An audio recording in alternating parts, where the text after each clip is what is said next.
Today on Canadian Firearms Review, we take a look at the Rock Island Armory 1022.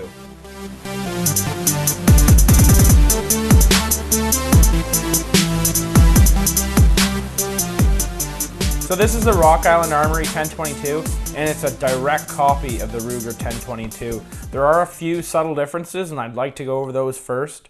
Right off the bat, the stock itself is significantly thicker in the hand, so it just has more of that adult sized, and it fits an adult stature a lot better than the standard Ruger 1022. Other than that, there's also the barrel bands, which are significantly different. The Rock Island Armory actually has metal bands, and they seem to be a lot more heavy duty. These aren't going to break on you, whereas on the standard 1022, depending on the model, can be made out of plastic. So these are obviously going to be a lot more sturdy. Another thing we noticed was the lower, or the receiver here, was plastic on the Ruger 1022, where on the Rock Island Armory is also made of metal. I'm not quite sure if it's machined or if it's just pot metal, but by the looks of it, it's going to withstand a lot of torture and hold up quite well. But other than that, the rifles are quite similar. The sights are different as well, though. This sight is completely garbage. It lasted a couple weeks, and the wedge that was holding the rear sight up fell out, lost it at the range, and I have no clue where it is. So right now, the iron sights on this rifle are absolutely useless right now. So that leads to the mounting options for the rifle. To mount optics, it comes with a standard rail on there. I removed it. It was a dovetail rail, and I changed it out with, this is actually a Ruger 1022 rail, which is kind of a modified Picatinny, so you could mount different optics there. So I'm going to have to mount optics on it now that the rear sight fell out. The front sight on this rifle has a nice fiber optic glow to it. It's easy to pick up with the eye, but like I said again, the iron sights are useless, so really the front sight, it doesn't really help at all that it's fiber optic, unless you replace the wedge and possibly fix the wedge a lot better so it doesn't fall out.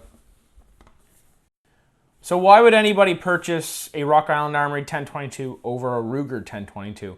Well, mainly it's price point. This is $189, and if you're looking at getting a Ruger 1022, you're looking at spending $350 to $400, depending on where you shop around, but that's typically the price point in Canada for Rugers right now. So that's kind of really expensive for some plinking toy.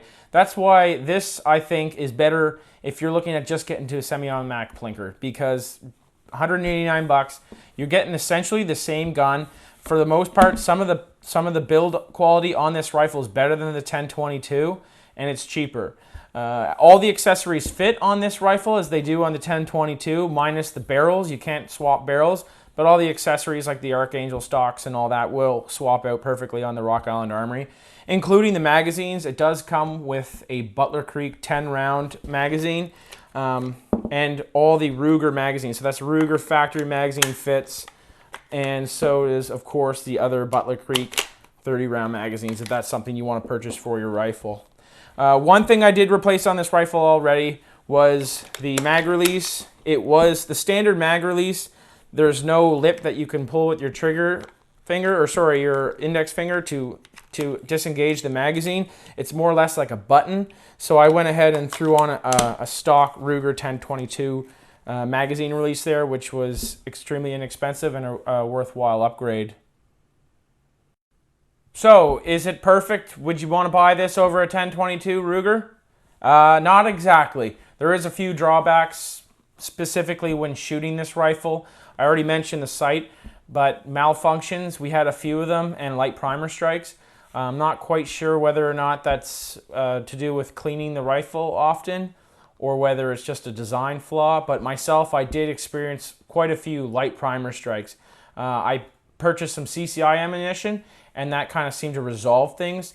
But with the cheaper ammunition, the light primer strikes were quite significant. So that's something you want to take into consideration. Mind you, on a regular 1022, depending on the ammunition you shoot, you're still going to have malfunctions anyways. It's not a perfect platform.